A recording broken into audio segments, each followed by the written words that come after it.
오늘은 예수님의 누구신가 두 번째, 나는 생명의 떡이다. 할렐루야. 자, 봄의 영화가 그 마지막을 고하고 여름의 휘파람 소리가 들려오는 이날, 세상의 삶으로 생기를 잃어버린 마음에 뜨거운 성령의 계절이 오기를 소망하며 이 자리에 함께한 여러분을 주님의 이름으로 축복합니다. 골동품을 수집하는 사람이 중국에 갔다가 빨간 색깔의 도자기를 구입했습니다. 좋은 도자기도 아닌데다가 모양도 이쁘지 않아서 이 사람은 그 도자기를 TV 옆에 두고, 그리고 그 도자기 안에는 아이들의 장난감이나 잡동사니 물건을 넣어두었습니다. 이 사람이 어느 날 TV를 이렇게 보다가 중국 고대 유물에 대한 다큐멘터리를 보고 있었는데, 그 프로그램에서 자기 집에 있는 도자기와 매우 비슷한 항아리를 보았어요. 아주 매우 비슷한. 혹시나 하는 마음에 그는 집에 있던 도자기를 가지고 감정을 받아보았습니다. 그랬더니 장난감을 넣어뒀던 그 항아리는 3000년 전 중국 은나라에서 만들어진 도자기였습니다. 전문가가 감정해 보았을 때 도자기의 가치는 무려 1500억이었다고 합니다. 여러분, 이처럼 우리 주변에는 너무 쉽게 만날 수 있고 들을 수 있는 이름이지만 그 이름의 가치가 제대로 인정받지 못하는 한 사람이 있습니다. 그분이 누구십니까? 바로 예수 그리스도십니다. 오늘 본문 말씀 속에서 우리는 예수님을 따르는 사람들과 그 사람들에게 메시아로서 참된 임마누엘로서 가치와 아름다움을 드러내시는 예수님의 모습이 소개되고 있습니다. 여러분, 오늘 이 설교를 통해서 저는 여러분이 예수 그리스도를 만나되 그분의 가치와 그분 안에 있는 충만한 은혜를 발견하시기를 축복합니다. 꼭 발견하기를. 아멘. 오늘 본문 6장의 앞부분을 보면요, 예수님께서 물고기 2마리와 보리떡 5개로 5000명을 먹이시는 장면이 나옵니다. 오병이어 기적을 맛본 사람들은 예수님에 대해서 이전보다 더 많은 관심에 흥미를 갖게 되었습니다. 왕으로 삼자고 할 정도로 예수님은 인기가 엄청났어요. 예수님이 어제와 같이 육체적인 배고픔을 해결해 주시리라고 기대하기 때문이에요. 배고픔을. 주님을 알고 싶고 주님을 만나고 싶어서 온 것이 아니라 주님이 주시는 떡과 고기에 관심이 있었습니다. 요한복음 6장 26절 말씀을 보니까 예수께서 대답하여 이르시되 내가 진실로 진실로 너에게 이르노니 너희가 나를 찾는 것은 표적을 본 까닭이 아니요 떡을 먹고 배부른 까닭이로다. 이 사람들이 주님을 찾은 동기는 영적인 데 있지 않고 동물적인 욕구를 해결받기 위함이었어요. 예배를 드리면서 창조주 하나님이 아니라 우리의 삶의 문제, 동물적인 욕구를 해결받기 위해서. 의외로 많은 성도들이 겉으로는 영적인 것 같은데 그 내면을 보면 육적인 욕구, 물질적인 욕구와 생각이 가득한 것을 봅니다. 여러분, 우리는 이 주일에 예수님 앞에서 우리 내면의 것들을 성찰하고 직면할 필요가 있습니다. 우리가 예수 그리스도를 아는 자요, 믿는 자요, 성도라면 그 내면에 영적인 것들이 가득합니다. 성령 충만합니다. 거룩합니다. 상황과 환경에 따라 변하는 믿음이 아니라 어떤 경우에도 말씀과 진리에 바로 서서 고난도 이겨내는 성도가 바로 여러분인 줄 믿습니다. 육체적인 양식을 구하는 백성들을 향하여 주님은 스스로를 이렇게 소개하고 있습니다. 나는 생명의 떡이다. 나는 생명의 떡이다. 주님은 스스로 가리켜 생명의 떡이라고 하십니다. 여러분, 왜 주님은 당신을 일컬어서 떡이라고 하실까요? 첫째로 떡은 필수적인 음식이기 때문이에요. 떡은 이스라엘 백성들에게 매일을 살면서 먹는 필수적인 음식이었습니다. 이처럼 예수 그리스도는 우리 삶의 필수적인 음식으로 하나님의 떡으로부터 분리되면 영적 생명과 영적인 건강을 유지할 수가 없습니다. 두 번째로 떡은 모든 사람의 입맛에 맞는 음식입니다. 사람들 중에는 단 것을 못 먹는 사람, 고기를 못 먹는 사람, 야채를 못 먹는 사람이 있습니다. 그러나 떡은 모든 사람이 먹습니다. 떡은 다 먹어요. 왕이든지 부자든지 가난한 자든지 먹습니다. 이처럼 예수 그리스도는 모든 사람을 충족시키시는 떡이 되십니다. 떡이 되십니다. 세 번째로 떡은 매일 먹는 음식입니다. 우리가 먹는 음식 중에는 가끔 먹거나 계절에 따라서 먹는 음식이 있습니다. 그러나 떡은 생명 유지를 위해서 매일 필요한 음식입니다. 어제도 저는 떡을 누가 아주 김 무럭무럭 나오는 거 와서 아침에 떡 한 쪽을 먹고 왔어요. 우리가 신앙생활을 하면서 종교적인 형식, 종교적인 자극, 부흥의 영적 세미나 같은 것도 아주 중요합니다. 그러나 그것이 예수 그리스도를 대체할 수는 없어요. 예수 그리스도를 대체할 수는 없습니다. 예수가 아닌 다른 것으로 내 영의 만족을 채우려고 할 때 결국 그 사람은 영적으로 연약해질 수밖에 없습니다. 생명으로 창조된 우리가 생명으로 사는 길은 오직 예수 그리스도를 먹고 마시는 길밖에 없음을 잊지 마시기 바랍니다. 예수 그리스도를 먹고 마시는 거예요. 예수 그리스도 먹고 마시는 어떻게 하는 거예요? 믿는 거예요. 예수 그리스도를 믿는 거예요. 먹어야 돼요. 또한 떡이 되기 전에 거치는 과정을 한번 떠올려보세요. 벼를 심으면 싹이 돋습니다. 잎사귀가 자라고 이삭이 자라나서 그 이삭 속에서 익은 곡식이 됩니다. 가을에 그 이삭을 낯으로 베어지고 가루를 빠집니다. 그리고 반죽을 해서 뜨거운 불에 구워져야 떡이 됩니다. 그래야 먹기 좋습니다. 이처럼 예수 그리스도께서도 우리의 죄악 때문에 상하셨습니다.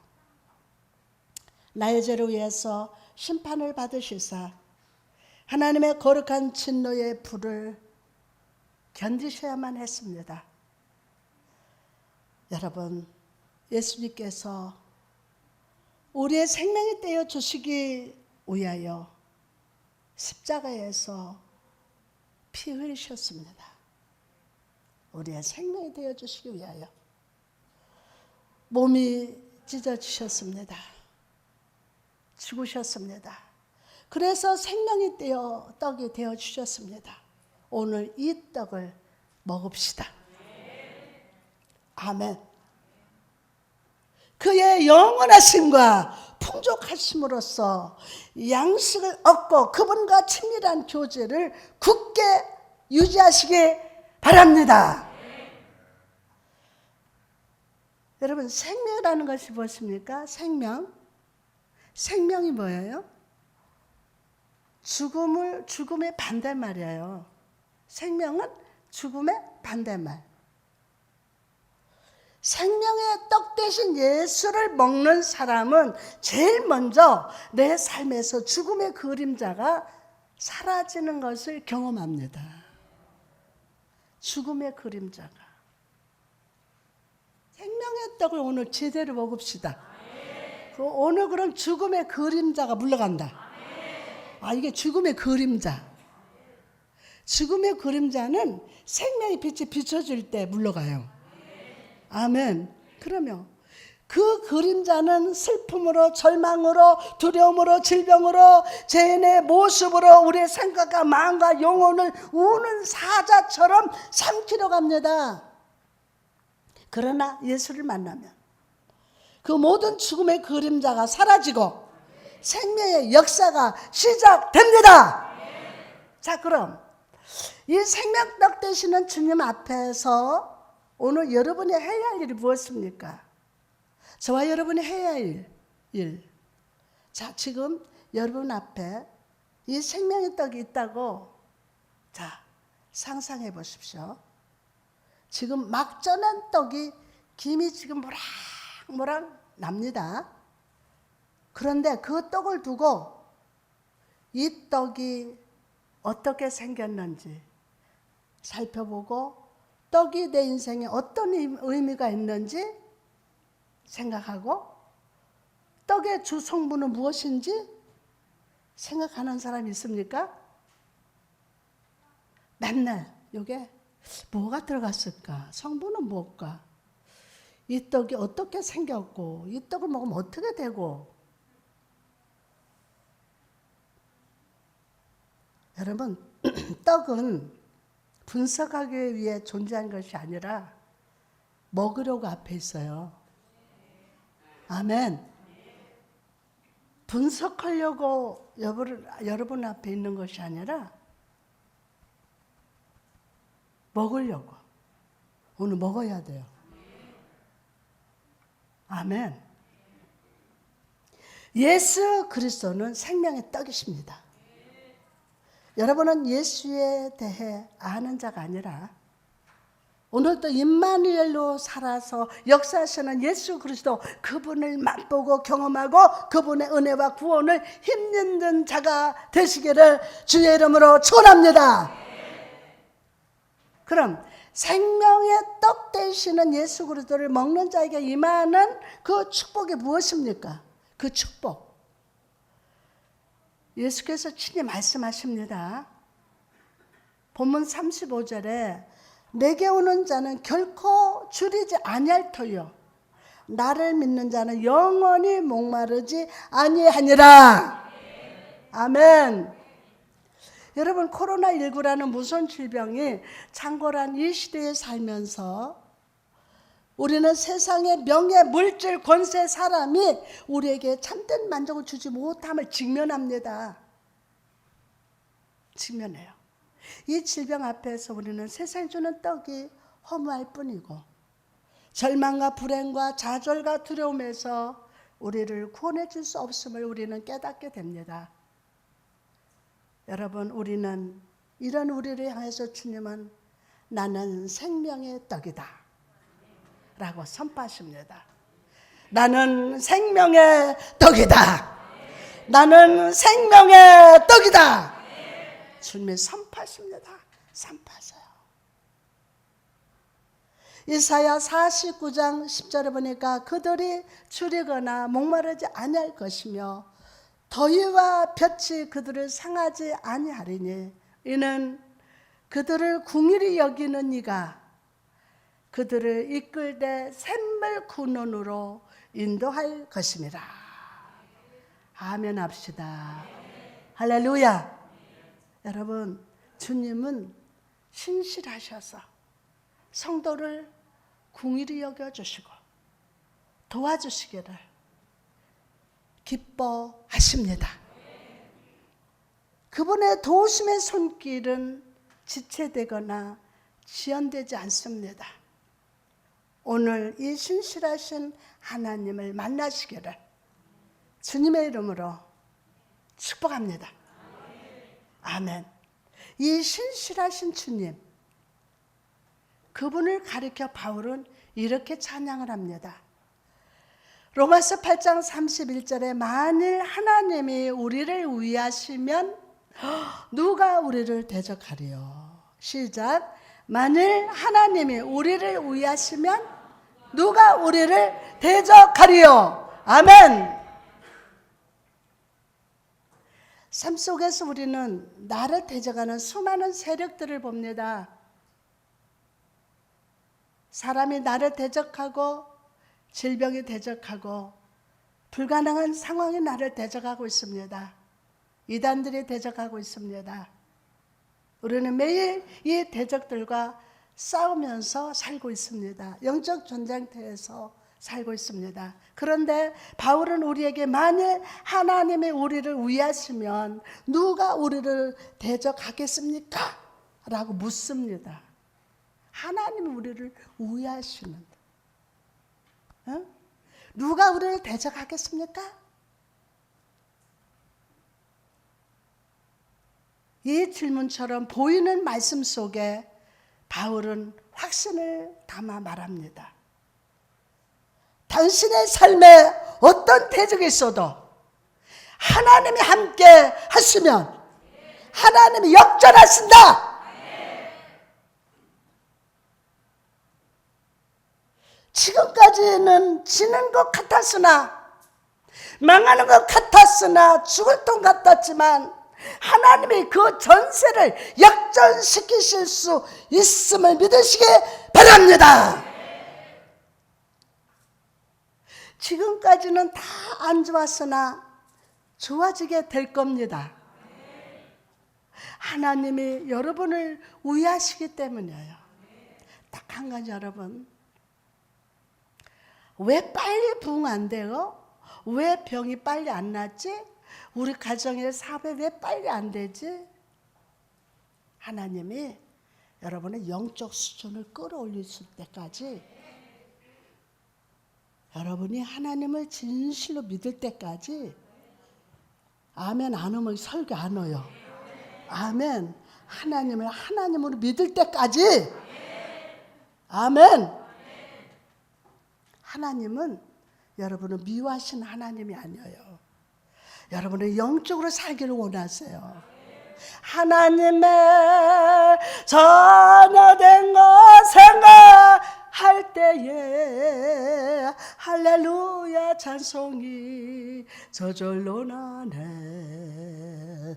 세상 사람 날 부러워하니 하여도 나도 역시 세상 사람 부럽지 않네. 하나님의 자녀된 것 생각할 때에 삶 속에서 대적과 싸우고 있는 여러분, 우리 함께 외쳐봅시다. 하나님이 나를 위하신다. 그렇게 그냥 해서 되겠어. 두 번 합시다. 시작. 하나님이 나를 위하신다. 하나님이 나를 위하신다. 자, 한 번은 제가 하나님이 우리를 위하십니다.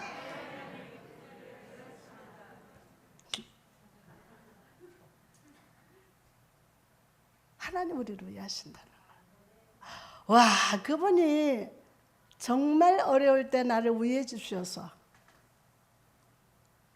그 힘겨울 때 지치지 않도록 지켜주신 하나님. 여러분 한 사람 한 사람 너무 소중해요. 너무 귀하고 하나님을 위하시는 사람들이에요. 아멘? 그러면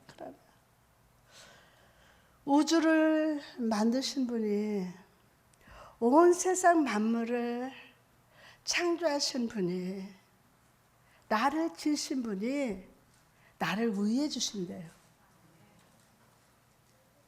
여러분의 삶에 지옥이 찾아와 대적할지라도 하나님이 당신을 위하시면 지옥은 실패합니다. 지옥은 실패합니다. 또한 하나님은 여러분의 필요를 공급하실 겁니다.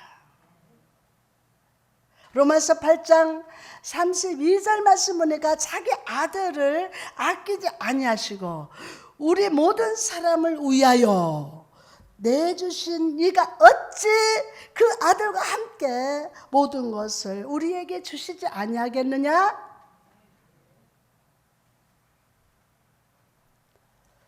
우리를 위해 십자가를 지시고 죽으시고 부활하시사 죄와 사망과 사단의 머리를 밟게 하시고 우리로 자녀로서의 권세로 하나님께 아빠 아버지라 부르게 하신 분이 어찌 우리의 필요를 채워주시지 아니하시겠습니까?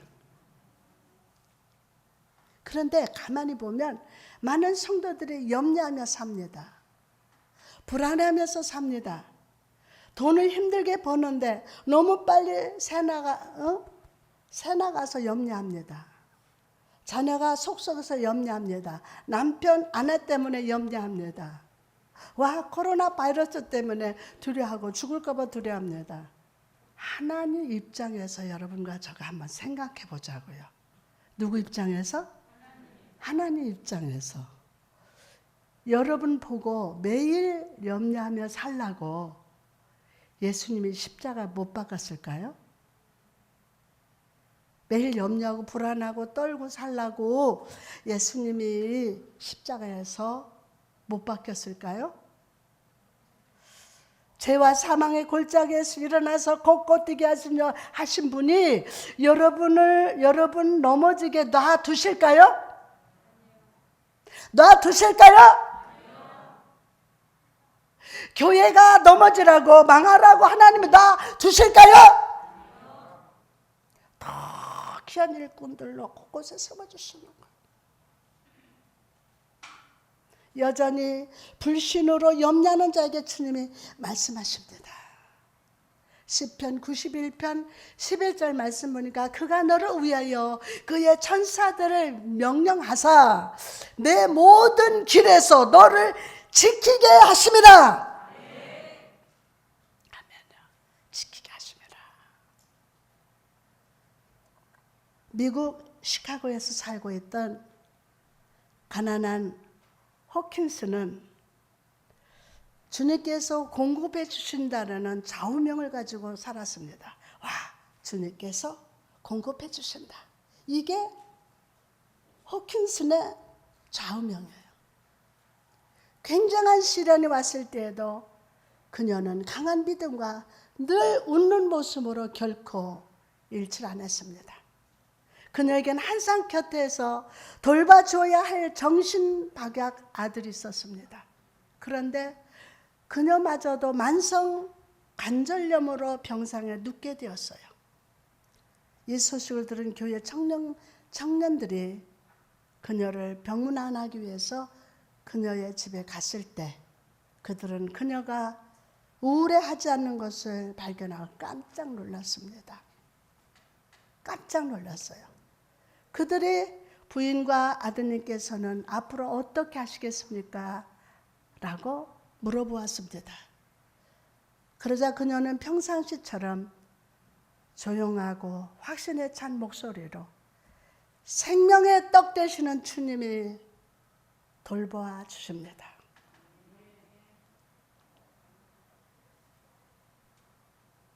라고 대답했다고 합니다. 그녀가 죽었을 때 많은 사람들은 그녀의 아들은 어떻게 될까 하고 궁금해했습니다. 그녀의 친구들과 이웃 사람들이 장례식 그 집에 가보자 그녀의 아들은 자신이 수집한 우표들을 자랑스럽게 보여주고 있었어요. 그 우표는 호킨슨의 아들이 어머니 앞으로 온 편지들을 전해주지 않고 우표만 떼어서 모아두었던 것입니다. 편지 봉투는 뜯지 않는 채 간직하고 있었는데 상당수의 편지 속에는 그의 나머지 인생을 지낼 수 있을 정도의 현금이 들어있었습니다. 여러분, 우리가 모든 걱정을 주께 맡겨버릴 때 주님이 여러분을 위하시고 보호하시고 공급하실 것임을 믿으시면 아멘. 그럼 자기를 생명의 떡이라고 계시하시는 주님 앞에서 사람들은 어떻게 반응하고 있습니까? 본문 36절에 보니까 그러나 내가 너희에게 이르기를 너희는 나를 보고도 믿지 아니하는도다 하였느니라. 나를 보고도 믿지 아니하였느니라. 오병이어로 5,000명을 먹이시는 기적을 통해서 예수님은 그분이 하나님의 아들이시며 인간의 갈급함을 채워주시는 주님의 되심을 보여주셨습니다. 그러나 유대인들은 여전히 예수를 믿지 않고 있었어요. 여러분 묻습니다. 여러분 예수님 믿습니까? 하나님을 믿습니까? 유대인들은 여전히 믿지 않았어요. 예수님이 가르치시는 말씀, 행하시는 표적들을 보고서도 그들은 여전히 계속해서 주님을 믿으려 하지 않았습니다. 이런 믿지 아니하는 상태는 예수님이 십자가에 못 박혀 죽으실 때까지 계속되었어요. 여러분, 너희는 나를 보고도 믿지 않는도다. 너희는 나를 보고도 믿지 아니하는도다 하시는 주님의 음성은 오늘도 안타깝게 울려 퍼지고 있습니다. 머리로는 예수님을 알면서 그토록 오랜 신앙생활을 해오면서도 여전히 예수님을 구주요 그리스도요 하나님이심을 마음으로 믿지 못하는 사람을 안타깝게 바라보고 계십니다.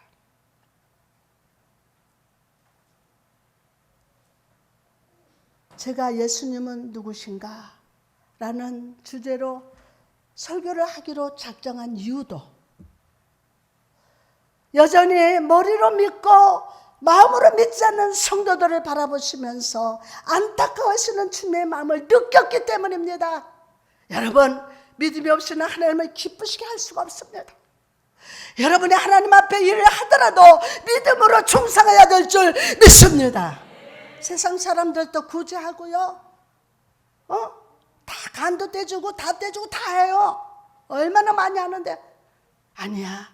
믿음을 하지 아니하고서는 주님을 기쁘시게 할 수가 없습니다. 머리로만 예수를 아는 자가 되지 말고 마음으로 예수를 믿는 자가 됩시다. 예수님이 내 삶에 무엇을 해주느냐, 어떤 복을 주는가 라는 조건으로 예수 믿지 말고 오늘도 영원히 목마르지 않는 하늘의 은혜 생명의 떡을 먹여주시는 주 예수를 믿는 자로 살아가시기를 주님의 이름으로 축복합니다. 주님의 이름으로 축복합니다. 여러분, 여러분이 받은 구원은 결코 가볍지 않습니다. 먹고 살기 위해서 그 무엇인가 따라가지 마세요. 오늘 굶어 죽어도 나를 구원하신 하나님, 이 구원을 가볍게 생각하지 마십시오.